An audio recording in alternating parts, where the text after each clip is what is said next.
Bueno, en esta capacitación lo que nosotros vamos a trabajar es un poco qué es la diabetes, dar un pantallazo general de esta enfermedad. Y los objetivos es conocer en qué consiste, cuáles son los tipos, los síntomas, las complicaciones, quiénes tienen más riesgo de tener diabetes, porque por ahí los agentes sanitarios, más que los asistentes que están en la farmacia, ven en el territorio personas que pueden tener más riesgo de tener diabetes y tienen la posibilidad de implementar alguna estrategia para prevenirla, reconocer cuáles son los valores normales de la glucemia y cuándo se produce hiperglucemia, cómo se realice el diagnóstico, bueno, y los factores de riesgo cardiovascular que acompañan esta enfermedad. Entonces, qué es la diabetes, no? Pues yo lo pongo digo, si bien no es una definición, no es la definición, por así decir, académica que se manejan entre los médicos, esta definición es muy útil, digo, yo la puse porque, digo, los promotores, los agentes sanitarios y muchas veces los asistentes de farmacia son los que están más cerca de los pacientes, ya sea cuando uno va a buscar un remedio o cuando los ven en las visitas domiciliarias que se hacen. Y a veces los pacientes, cuando nosotros los médicos le damos el diagnóstico de diabetes o le decimos que tienen diabetes, muchas veces no lo entienden. Entonces, esto es una forma que puede ayudar no solamente a entender la enfermedad y a saber el por qué se produce, sino también a poder ponerlo en palabras para aplicárselo a los pacientes. Entonces, nosotros explicamos que la glucosa es como de alguna forma como el combustible, es lo que nos da energía para funcionar, pero para que nuestras células funcionen necesitamos tener combustible adentro de la célula. Y la insulina es una hormona que lo que permite es que esta combustible o glucosa o azúcar pueda entrar adentro de las células. Cuando la glucosa dentro de las células es lo que se transforma en energía y nos permite funcionar bien. Sin embargo, ¿qué es lo que pasa? ¿Qué es lo que es la diabetes? La diabetes es una enfermedad crónica. ¿Qué quiere decir? Que una vez que aparece, en general, dura toda la vida y no se cura. Y sucede, una de las formas más comunes de diabetes es, digo, cuando el organismo, nuestro cuerpo, pierde la capacidad para producir suficiente insulina, quiere decir que no tiene muchas llavecitas para poder hacer que esta azúcar, este combustible, entre dentro de las células, y también cuando este azúcar se acumula, ¿sí? Empieza a aumentar mucho en la sangre, pero no está en el lugar donde tiene que estar, ¿sí?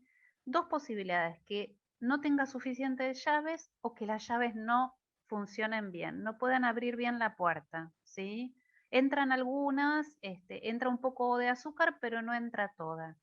Es una forma de explicarlo. El resultado siempre es el mismo. La glucosa o el azúcar se acumula en sangre y aumenta. Y eso es lo que nosotros detectamos y es a lo que se le llama hiperglucemia. Un poquito de la epidemiología de la diabetes.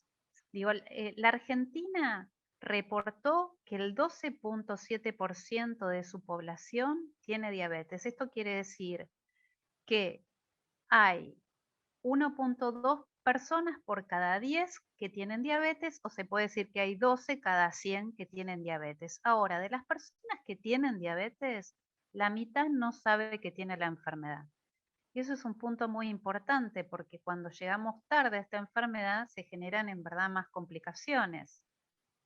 Y también es importante, pues, es un problema de salud pública, ¿no? Y nosotros lo podemos pensar en nuestro CAPS. ¿Cuál es la población de referencia del CAPS donde ustedes atienden, no?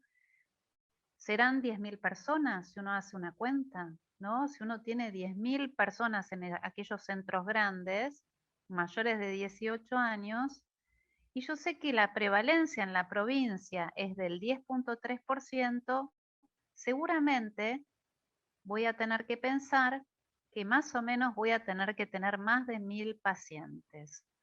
Y eso es importante. Digo, ustedes por los distintos programas tienen que identificar, digo, están identificados los pacientes, se está trabajando en poder registrar a estos pacientes porque son importantes para distintos programas. La cuestión es poder saber cuántas personas uno tiene identificadas, ¿sí? Y el registro ideal es la historia clínica, pero si no tengo historia clínica, deberíamos tener alguna forma de identificar a estos pacientes. Porque al poder tener identificarlo, al saber cuántos tenemos, vamos a poder saber cuántos remedios necesito, qué stock de farmacia necesito, ¿sí? Cuántos tratamientos mensuales, qué recursos voy a necesitar con respecto a qué laboratorios voy a necesitar para esos pacientes. Esos pacientes van a tener que hacer visitas para prevenir las distintas complicaciones que tienen esta enfermedad. Y entonces, pasando por algo muy importante, es muy importante el rastreo. El rastreo lo puedo hacer en dos lugares. Lo puedo hacer en el centro de salud, CAPS, hospital, posta sanitaria, o también lo puedo hacer eh, en la casa del paciente. Y para eso hay algo que es muy fácil de hacer, que es un cuestionario que se llama FINRISK, que es un cuestionario que tiene 8 preguntas. Esas 8 preguntas dan un puntaje y ese puntaje, si es mayor de 12, me indica que esa persona tiene un riesgo aumentado de tener diabetes. ¿Sí? Eso es muy importante porque en un contexto de escasos recursos nos puede ayudar a definir si ese paciente, cuando tengo poco acceso al laboratorio, tendría indicación de hacerse un laboratorio o no. Y ahí tengo 3 posibilidades, de acuerdo al resultado. Digo, si tengo pacientes con un FINRIX más de 12, puede ser que esa persona tenga diabetes, puede ser que también esa persona tenga prediabetes, ¿sí? O cuando en general, cuando es bajo el valor del FINRIX, esa persona está normal. Y este test es muy sencillo, tiene en cuenta la edad, tiene en cuenta si hay algún diagnóstico de diabetes en la familia, ¿sí? Y es muy importante, le asigna puntajes, ustedes fíjense a lo que son abuelos, tíos y primos, o padres, hijos y hermanos, le genera mucho puntaje, tiene en cuenta la actividad física, el índice de masa corporal, el perímetro de cintura, la frecuencia de consumo de frutas y verduras, si reciben medicación para la hipertensión o si tiene un diagnóstico de presión arterial elevada y si alguna vez le hicieron algún control médico en donde la glucemia fue mayor de 100. El riesgo elevado se considera si el valor es mayor o igual a 12. Eso es lo que está determinado por la guía de práctica clínica de diabetes que se publicó en el 2019 del Ministerio de Salud de la Nación. Entonces, este test es muy sencillo, pero necesito revisar ciertas cosas que quería revisar con ustedes, que es hacer una adecuada técnica de medición de peso, de talla, calcular el índice de masa corporal y medir el perímetro de cintura. ¿Cómo calcular el índice de masa? Seguramente ya lo saben, pero para refrescarlo, es el peso sobre la altura al cuadrado o peso sobre dividido la altura por altura, ¿sí? Y nos permite saber de alguna forma qué masa corporal tiene. Para tener en cuenta, digo, yo puedo utilizar, si voy a ir a la casa, puedo utilizar alguna balanza, si hay balanzas electrónicas en los CAPS, puedo utilizar una balanza electrónica. Y es muy importante, digo, aunque sea una técnica sencilla que todo el mundo sabe cómo pesar, no todo el mundo la hace correctamente para que la medición sea correcta, ¿sí? A veces nosotros vemos que se miden con los zapatos que se pesan con los zapatos puestos, que la gente está con los cinturones, con las llaves, ¿sí? O con objetos personales, con las billeteras. Lo importante es que se le diga a los pacientes que se descalcen, que se saque todo lo que pesa, sean llaves, sean billeteras, y otra cosa importante, que vaya al baño antes de pesarse. Eso para prepararse. A la hora de pesarse, es importante que la balanza esté en una superficie firme y plana, ¿sí? Que se encuentre en cero, obviamente que esté seca, que los pies estén paralelos, no hay que pararse en el borde porque si no pesa mal y ahí se realiza el registro. También algo muy importante, es importantísimo registrar Si está la historia clínica, traten de registrar en la historia clínica electrónica o en la historia clínica en papel. Pero es un dato que es importante para registrar. Con respecto a la talla, también es importante que retiren los objetos personales, que si la persona viene más en el interior, si tiene sombrero o boina, que se la retire, pies descalzo, y las mujeres, si tienen el cabello atado, que se saque la colita para una mejor medición. La talla tiene sus secretos para medirlo, ¿sí? En verdad, se le pide que la persona, todo depende del tallímetro que vamos a utilizar. Si tengo un tallímetro portátil, se le pide a la persona que se coloque de espaldas a la pared, que los talones siempre estén juntos, de ser posibles en la posición que muestro acá, que dice sí. Y es importante lo que se llama, esto es bastante específico, es el plano de Frankfurt, que es que la cabeza esté derecha, ¿sí? Fíjense que la oreja, cómo están las orejas, las rodillas están juntos, los talones están juntos y apoyados sobre la pared antes de medir. Eso es muy importante y ahí miden. Eh, es importante poder ver, a veces es un poco difícil, si la persona es alta, específicamente cuánto mide. Lo que nosotros vemos habitualmente es que cuando uno mide, la gente mide 1,60, 1,65. Traten de no redondear, traten de mirar, porque eso va a impactar en el denominador del índice de masa corporal, que es la talla. No es lo mismo 1,65 que 1,64, digo, cuando yo multiplico 1,64 por 1,64. Entonces, bueno, si nosotros vamos a hacer el ejercicio, ¿no? Por ejemplo, María tiene 58 años, digo, yo soy promotora, agente sanitario, me voy a hacer una visita domiciliaria y se decide implementar el FINRISC, ¿no? Entonces, ¿cómo lo puedo hacer? ¿Qué cosas tengo que tener en cuenta? Tiene 58 años y un hermano con diabetes, ¿sí? No toma medicación para la presión y nunca le dijeron que tuviera el azúcar alta. Cuando lo mido, me da 75 y la altura es de 1,63. Cuando le medí el perímetro de cintura es de 90, ¿sí? Primero que tengo que hacer, calcular el índice índice de masa corporal de María. Si yo lo veo, tiene 75 kilos, ¿sí? Y mide 1,63. Entonces, cuando hago la cuenta, me da 28,3 de índice de masa corporal. Cuando voy al cuestionario del FINRIX, yo digo, tiene 58 años, entonces corresponde a esta categoría, con lo cual le asignan 3 puntos. Tiene un hermano con diabetes, entonces está en la categoría más alta, se le asignan 5 puntos, ya van 8.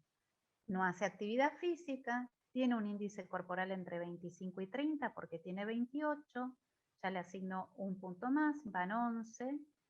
Cuando le medí el perímetro de cintura me fijo en la parte que corresponde a mujeres, tiene 90, o sea es mayor de 88, es el puntaje más alto, ya tengo 15.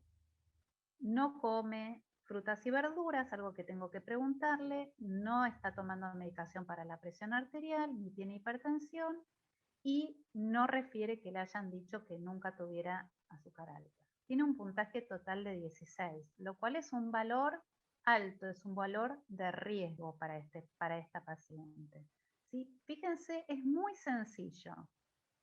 Con respecto a la circunferencia de cintura, que es un componente importante en esto del FINRIX, es importante que se pueda utilizar una cinta métrica que sea inextensible. ¿Qué cosas tengo que tener en cuenta? Le tengo que descubrir el abdomen, ¿no? Obviamente que tiene que estar relajado. La persona, a veces es muy difícil, yo he visto veces que se mide el perímetro de cintura encima de una camisa, encima de una remera, no debe ser así, tengo que levantar, pedirle que se lo levante, pedirle que se descubra el abdomen. Solamente las mediciones se pueden ser realizadas por sobre la ropa si la tela es muy, muy delgada. Lo ideal es que no, es que se descubra el abdomen siempre. Y algo que hay que tener en cuenta de las cintas a la hora de medir perímetro de cintura, que es que tenga un extremo ciego. ¿Qué es un extremo ciego? Es este extremo sin nada. porque yo lo que voy a tener que hacer es que cuando haga la medición es cruzar las cintas como muestro acá. Lo que se hace es que se mide la circunferencia en un plano horizontal por encima del ombligo, ¿sí? A veces lo que nosotros hacemos es marcar 1 o 2 centímetros por encima y ahí se pone una cinta que sea inaccesible y se cruza. En el lugar en donde se cruzó, eso es lo que tengo que tener como punto de referencia para saber cuál es el valor. Obviamente la mayor parte de nuestros pacientes que nosotros vamos a hacer el FINRIX no van a tener estos abdómenes marcados, les cuento. En general tenemos otros abdómenes, pero es un poco para revisar la técnica, ¿eh? Porque de eso o sea, de cómo mida yo, va a determinar en qué categoría lo pongo y por lo tanto el puntaje. Imagínense que identificamos una persona mayor de 16, mayor que tiene un valor muy alto como esta paciente. ¿Cómo se puede clasificar a la diabetes? Hay distintos tipos de diabetes, ¿no? La diabetes tipo 1 en niños y en adolescentes, y a veces se ven adultos jóvenes que se llama LADA. Y acá es muy importante que en estos casos se necesita la insulina para vivir. No tengo ninguna llave para entrar el combustible en el cuerpo. Después está la diabetes tipo 2, que es el 95% y que se asocia a distintos factores de riesgo. Lo más importante son la obesidad, la inactividad física, pero también la enfermedad cardiovascular, la hipertensión, antecedentes familiares, dislipidemia, están entre otros. Hay otro tipo de diabetes que es muy importante detectar y que también es importante que la tengan en cuenta, que es la de la embarazada, la diabetes gestacional, que se ve en la segunda mitad del embarazo. Y es importante detectarla porque se puede prevenir y se puede tratar y se asocia con graves complicaciones para la madre y el feto. Y hay otro tipo de diabetes, que es la menos frecuente de todas, que es por causa medicamentosa o por cirugías. En aquellas personas que, por ejemplo, tuvieron que hacer una pancreatectomía, o sea que le sacaron parte del páncreas, o en aquellos pacientes a veces cuando están bajo tratamiento con corticoides. ¿Cómo tengo que hacer el rastreo y el diagnóstico? Las guías plantean el uso, ¿no? La guía de práctica clínica del 2019 plantea el uso del FINRIX, pero sin embargo recomienda que en todas las personas mayores de 45 años se haga rastreo de diabetes y que si el valor es normal se repita entre 3 a 5 años. Y también plantea que se haga el rastreo para el diagnóstico de diabetes en todas las personas menores de 45 años si tienen un factor de riesgo. Y ahora les voy a comentar qué factores de riesgo. Con respecto a qué tipos de qué tipo de diagnósticos, o sea, con qué herramientas cuento. Puedo hacer una glucemia en ayunas, ¿sí? Que es muy fácil, es una extracción que se hace con el paciente con al menos 8 horas de ayuno. Después se puede hacer para hacer el diagnóstico de diabetes una prueba de tolerancia a la glucosa, que es que le doy de tomar una solución azucarada, ¿sí? Y después le saco sangre, en general al momento cero y a los 120 minutos. Y por último, estas dos son las más utilizadas y son las recomendadas. Hay otra que también se puede utilizar, aunque no se debe usar como prueba inicial, que es la hemoglobina glicosilada. Esta a veces la guía recomienda que se utilice a veces para desempatar, cuando alguna de las anteriores no fue concluyente, ¿sí? ¿Por qué la hemoglobina glicosilada? Que también es importante porque la hemoglobina glicosilada va a guiar el tratamiento. Los glóbulos rojos tienen lo que se llama adentro hemoglobina, ¿sí? El HEM. La glucosa, el azúcar, cuando está en sangre tan aumentada, se une a la hemoglobina. Y al unirse a la hemoglobina es lo que nosotros medimos o sea, hacemos en estas mediciones. Es la hemoglobina que está unida que está glicosilada porque se unió a esta azúcar aumentada que está en la sangre. ¿Qué nos permite saber la hemoglobina glicosilada? nos permite saber cómo estuvo el azúcar en sangre en general en los últimos 3 meses. Cuando hablábamos de todas las personas menores de 45 años con al menos un factor de riesgo, ¿qué quiere decir? Que si yo tengo una persona de 42 años que tiene un hermano, un padre con diabetes, esa persona tengo que hacerle el rastreo. Si una mujer tuvo antecedentes de un bebé de más de 4,5 kilos o que tuvo azúcar elevada durante el embarazo o diabetes gestacional, también tengo que hacerle un rastreo, un diagnóstico, ¿sí? Si tuvo alguna vez la glucosa alterada, ¿sí? O lo que se llama una glucosa alterada en ayunas. Si tiene sobrepeso o obesidad, hice el índice de masa corporal y me da valores por encima de 25. Si la persona hace actividad física insuficiente, si tiene enfermedad cardiovascular o es hipertensa o tabaquista. Si tiene dislipidemia, ¿qué quiere decir dislipidemia? Es un trastorno del perfil lipídico, pero lo que se tiene en consideración es el colesterol HDL o colesterol bueno menor a 35 o triglicéridos altos mayores a 250. Y el síndrome de ovario poliquístico. No tiene en cuenta el colesterol total, fíjense la dislipidemia, solamente triglicéridos altos y colesterol bueno, que es el protector, por así que es la jerga con la cual más comúnmente se conoce, menos de 35. En verdad, ¿cuáles son los factores que predisponen principalmente a la prediabetes o a la diabetes? Son lo que decíamos, el sobrepeso, la obesidad. Fíjense la circunferencia abdominal y ahí cómo se está haciendo. Son estas los abdómenes que generalmente vemos y obviamente la inactividad física. Entonces, ¿cómo saber que una persona tiene diabetes? Lo importante es que sepan que tienen que ser 2 mediciones en ayunas, por ejemplo, 2 mediciones en 2 días diferentes, ¿sí?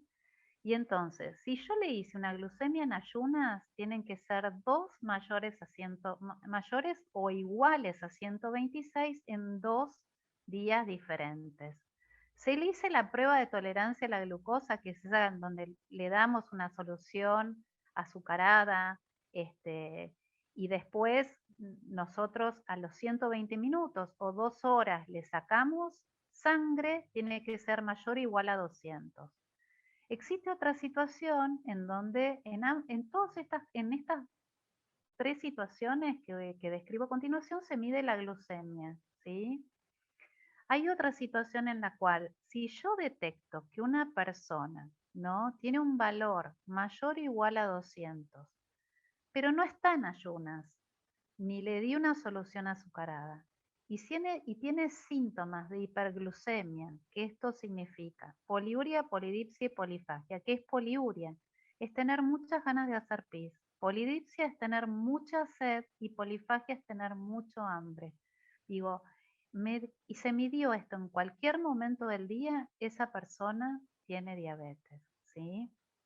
Puse aparte el tema de la hemoglobina glicosilada, que si bien no se recomienda para iniciar, digo, en algunas situaciones un valor mayor o igual a 6,5 puede ser, es indicativo de diabetes, ¿sí? Lo importante es que tienen que haber 2 valores por encima del valor de corte de ese mismo método o se pueden combinar 2 métodos diferentes.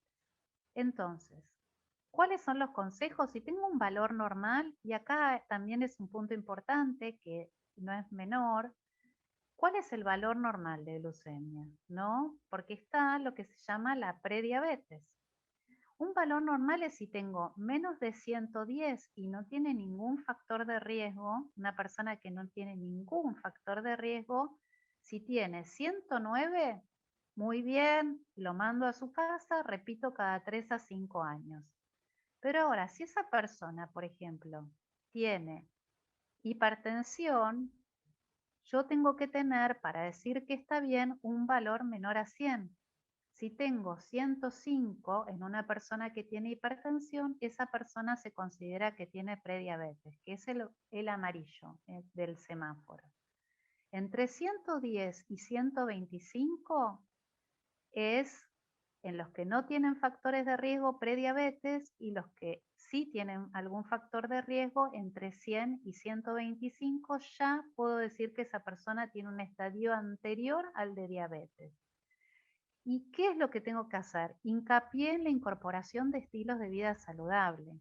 Si tiene sobrepeso u obesidad, que baje de peso, que comience a realizar actividad física si está excedido y que visiten al médico. También en la prediabetes y más en las personas que tienen sobrepeso o obesidad, donde yo sospecho que pueda haber alguna resistencia a la insulina, se tratan en algunos casos también con medicamentos que es la metformina, que se utiliza tanto para la diabetes como algunas situaciones de resistencia o de prediabetes. Y ya si tengo de 126, un valor de 126 en adelante, obviamente como decíamos, en dos mediciones en días diferentes, esa persona va a tener diabetes y lo que tengo que aconsejarle es que tenga consultas regulares y para poder aprender a cómo controlar su enfermedad. ¿Por qué es peligrosa? ¿No?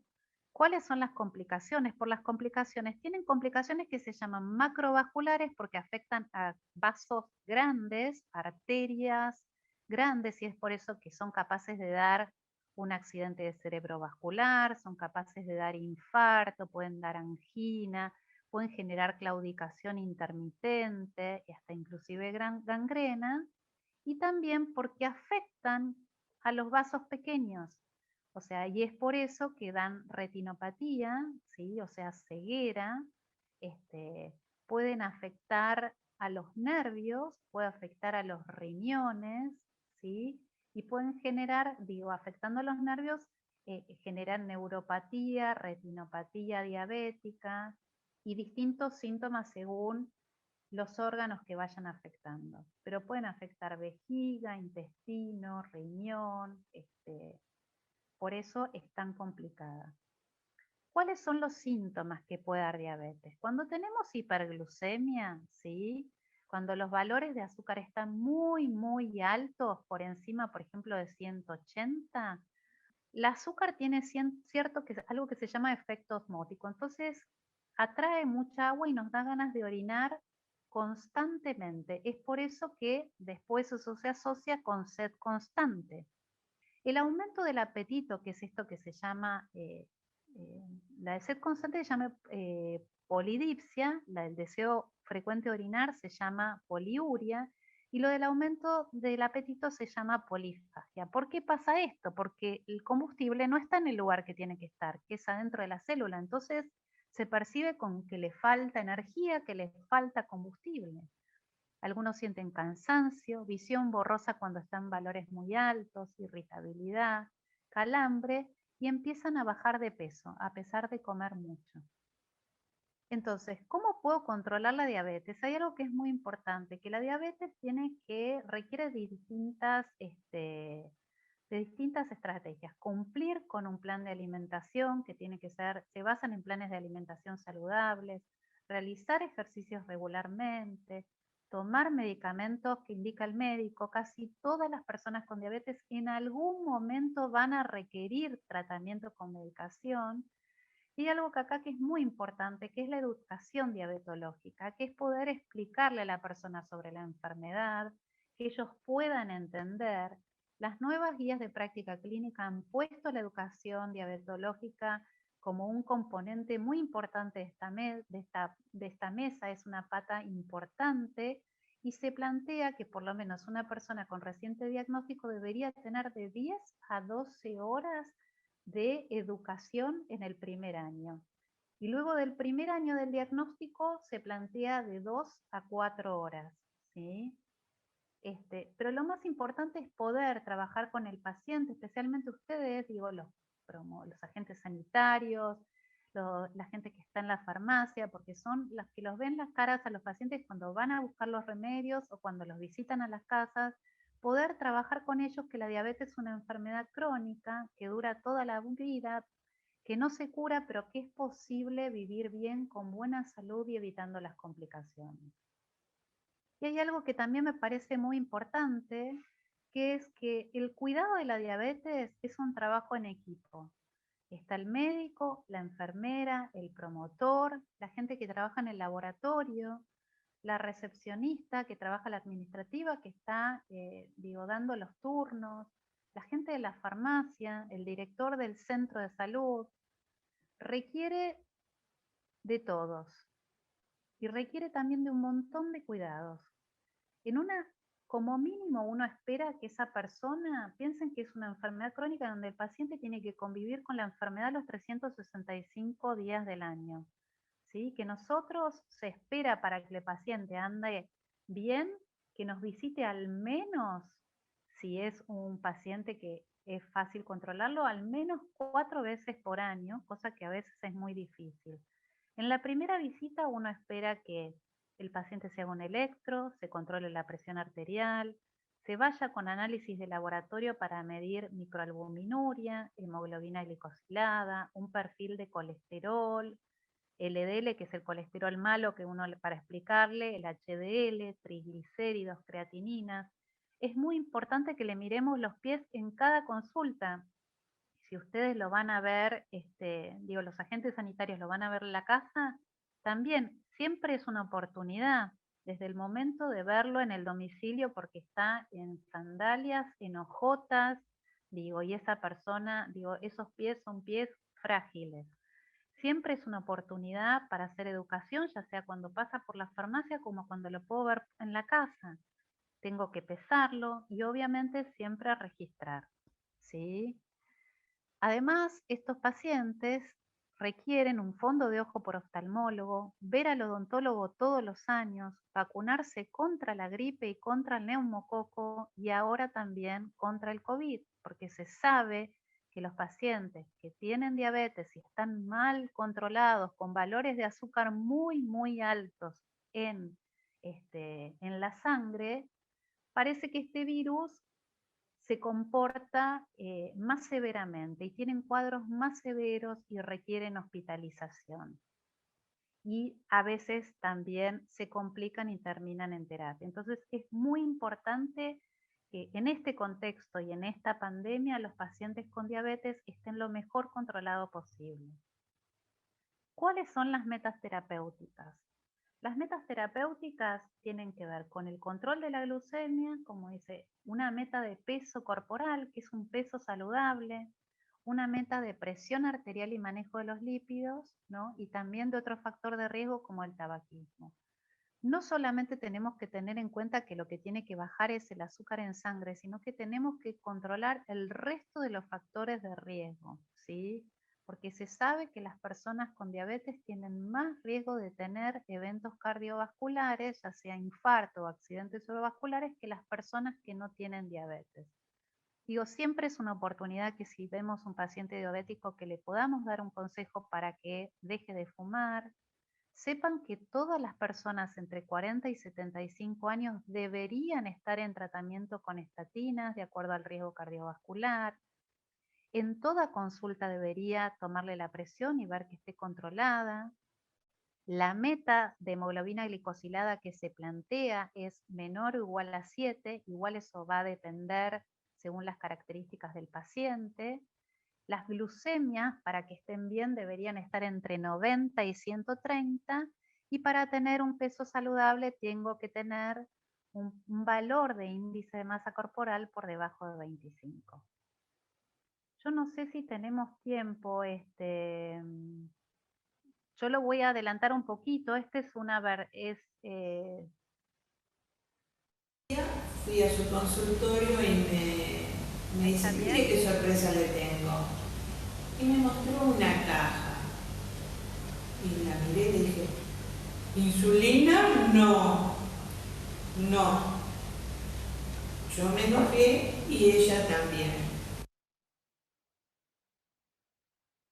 El resultado es que al mes volví y acepté la insulina. Bueno, donde estaba había mucha comunicación sobre esta enfermedad. Yo me enojé mucho conmigo misma porque no podía aceptar que no tuve problemas de salud de ningún tipo durante tantos años y que me hubiera fallado mi cuerpo. Tuve muchos meses, por no decir un año, enojada conmigo misma. Pero acepté la insulina y cumplí con lo que el médico me decía. Cambió en el sentido de tener una responsabilidad, de querer sentirme bien, no joderme en mi salud y no joder a los demás. Más los salados, pero mis comidas son muy pequeñas, no son de grandes proporciones. Reducí mucho el tamaño de las porciones. Como de todo.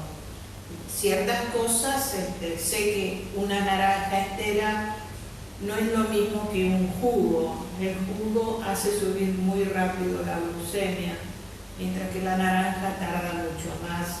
Lo mismo que los fideos finitos que los gruesos.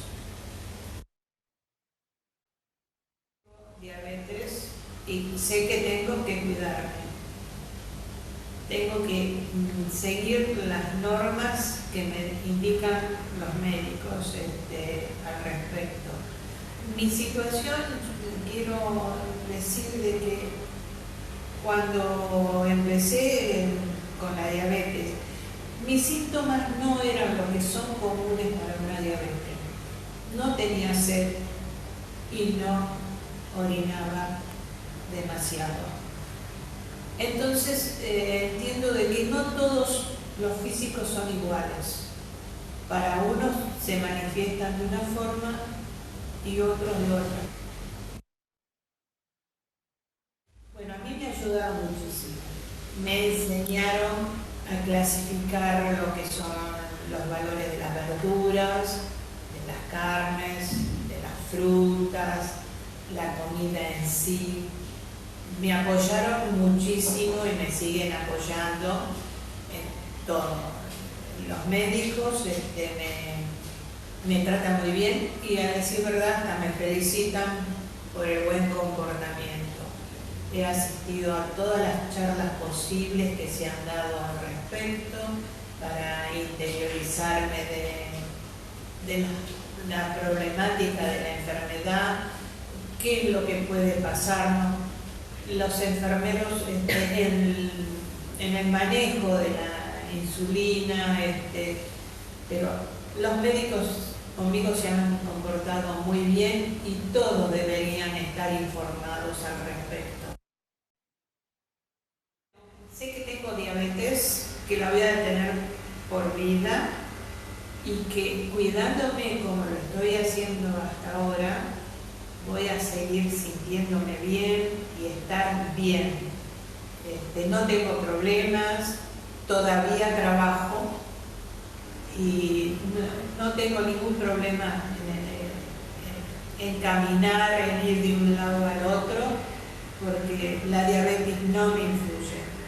Llevo siempre unos caramelos, unas galletitas o un jugo por las dudas que sienta que tengo baja la glucosa, lo cual hago inmediatamente en medirme para ver si es verdad o no que tengo la glucosa baja. Así que se puede vivir eternamente no, pero hasta el fin de nuestros días muy bien, sin ningún otro problema especial, cuidándonos.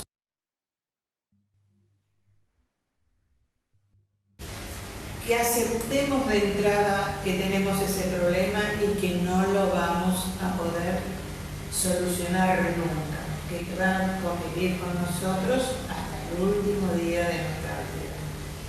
Así que lo mejor es amigarnos con ella, no enojarnos porque al contrario va a subir un poco más. Tratar de aceptar qué es lo que nos tocó en la vida y que es solucionable. Hay otros problemas más graves y no tienen solución. La diabetes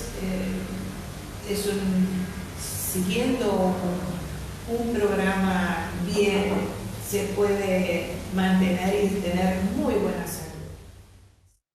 Nada. nada, es un testimonio. Lo importante creo que era de que se puedan, esto de que ella decía, ¿no? El tema de la negación, y que se pueda uno, poder ayudarlos desde su lado. Digo, nosotros acá en Capital no tenemos agentes sanitarios, pero es muy importante que puedan, este costado, el costado, ¿no? De todo lo que tiene que ver con la enfermedad, de la aceptación, de la negación que genera, por ahí ustedes están más cerca, los agentes sanitarios y los farmacéuticos, de poder ayudar, ¿no? A que se puedan amigar con esto, con esta enfermedad, que se puede controlar y que se puede vivir bien con diabetes. Gracias.